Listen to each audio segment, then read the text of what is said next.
Dieu a su redonner des ailes. Il a une très jolie voix, ce monsieur Daniel Lavoie. Hein. Bon, c'est le Télématin du samedi. Si vous nous rejoignez maintenant, nous sommes ensemble jusqu'à à peu près 10h avec trois jeunes gens que voici qui succèdent à tous les autres et avant ceux qui vont les suivre. 70 ans disparaissait Saint-Exupéry et Son Petit Prince. C'est un des livres francophones les plus vendus au monde. Oui, oui, oh oui, oui, puisque je crois qu'il y a la Bible et Le Petit Prince. Je crois que c'est 150 millions d'exemplaires vendus, traduits dans 270 langues et dialectes. Vous dire l'impact. Succès que n'a pas connu Saint-Ex. Non, bien sûr. Il est mort en 44, 31 juillet 44. Il sort en 43, d'abord en anglais, le livre, et donc en France en 46. Et évidemment, il n'est plus là pour connaître le succès. Alors là, il y a, j'allais dire, un archéologue de la littérature. C'est un type formidable, il s'appelle Alain Vircondelet. Et il a fouillé tout ça, vous allez voir, il a trouvé des secrets, encore d'autres. Oui, encore. Il y en avait-il encore? Il y en avait encore, William. Donc le livre d'Alain Vircondelet s'intitule Les Trésors du Petit Prince chez Grund. Vous savez, ce sont ces livres formidables avec des facsimilés. Vous tournez les pages et par exemple, vous extrayez, regardez ça, c'est la femme de Saint-Ex, Consuelo, qui se dessine. C'est un autoportrait, donc en 1934. 10 ans avant Le Petit Prince. Et regardez, on dirait presque Le Petit Prince. C'est-à-dire qu'en fait... Ou Marlène Jobin, jeune. Exactement, un peu qu'une coupe à la garçonne. Et donc, en fait, on découvre qu'elle a beaucoup compté dans la vie de Saint-Ex, alors qu'elle a quand même été assez souvent évincée des biographies. Parce que, c'est ce que va nous dire Alain Vircondelet, elle n'était pas de noblesse, et donc la famille a un petit peu voulu minimiser son rôle. Et donc, en fait, c'est ce qu'a dit le biographe Vircondelet, donc je lui fais confiance, William. Et en fait, toutes ces archives dedans sont extraites de la succession Consuelo de Saint-Exupéry, qui est décédé en 79. Donc, nous allons rencontrer Alain Vircondelet, qui nous raconte donc quelques secrets. C'est vrai, comment est né le Petit Prince, quelle était l'importance de son épouse, donc Consuelo. Nous avons rencontré cet homme intarissable. Regardez.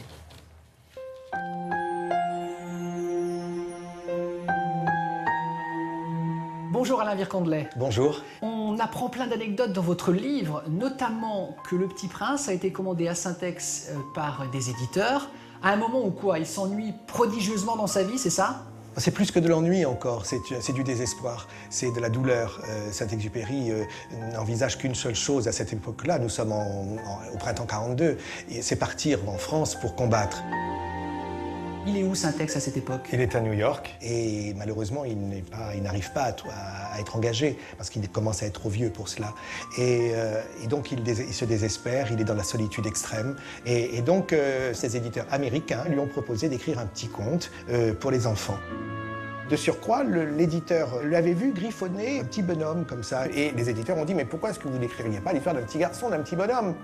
Et c'est comme ça que Saint-Exupéry a dit « Pourquoi pas ?» Et au fur et à mesure, on peut dire que la rédaction du Petit Prince a été comme une manière d'apaiser ses souffrances. Et mon ami la rose me l'a dit ce matin.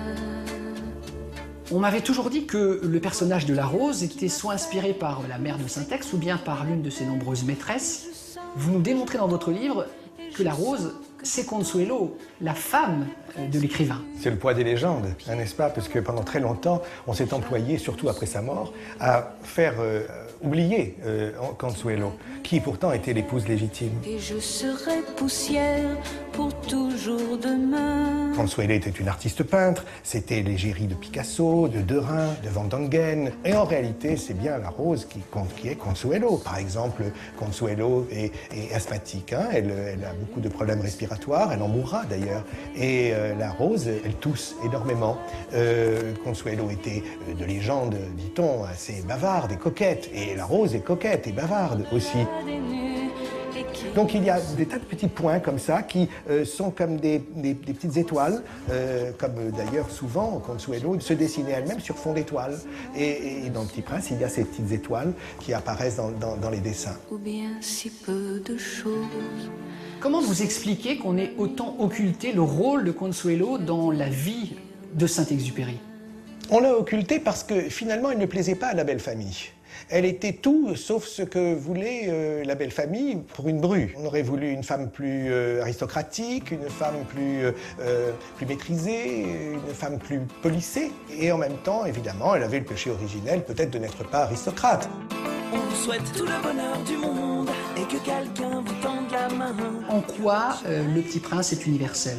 Il est universel parce qu'il parle à toutes les cultures du monde. C'est le livre qui est peut-être le plus traduit dans le monde, hein, même dans les dialectes lointains, des dialectes africains, et touareg et autres. Et donc c'est un livre qui peut être entendu de tous parce qu'il énonce des valeurs qui sont des valeurs d'amitié, des valeurs de fraternité, des valeurs d'écoute, des valeurs du cœur. Et je crois que où que l'on se trouve, justement, Le Petit Prince parle justement au cœur. Et c'est en ce sens où c'est un livre qui est un livre d'émotion et un livre de vie. Puisqu'on ne sera pas toujours là, comme on le fut au premier pas. C'est dingue, le dessin, c'est avec pattes d'éléphant en plus. Exactement. Le Petit Et la Prince. petite écharpe. William. Et la petite écharpe. La saison 3 du Petit Prince chez nos amis de France 3 débarque le 24 décembre. Vous avez vu quelques extraits. Et puis le livre formidable chez Grune d'Alain Virkondelaine. Elle Merci arrive, c'est bien. beaucoup. On reste dans le domaine de la littérature enfantine avec vous, Julia Duweb. Pourquoi? Avec une idée, William, une idée sur Internet pour Noël, des livres personnalisables. C'est-à-dire que vos enfants rêvent d'être le héros de leurs histoires. Oui. Ce site s'appelle Les Enfants Rois. Il vous propose de donner le prénom et l'âge de votre enfant. Et grâce à ça, vous allez recevoir chez vous un livre dont votre enfant sera le héros. Toute l'histoire va se dérouler avec votre fille, votre fils. Là, pour le coup, j'ai mis des prénoms de filles parce qu'évidemment, je me sens davantage concernée. Oui. Mais vous avez Comment aussi... s'appelle-t-elle alors? Alors, Lou.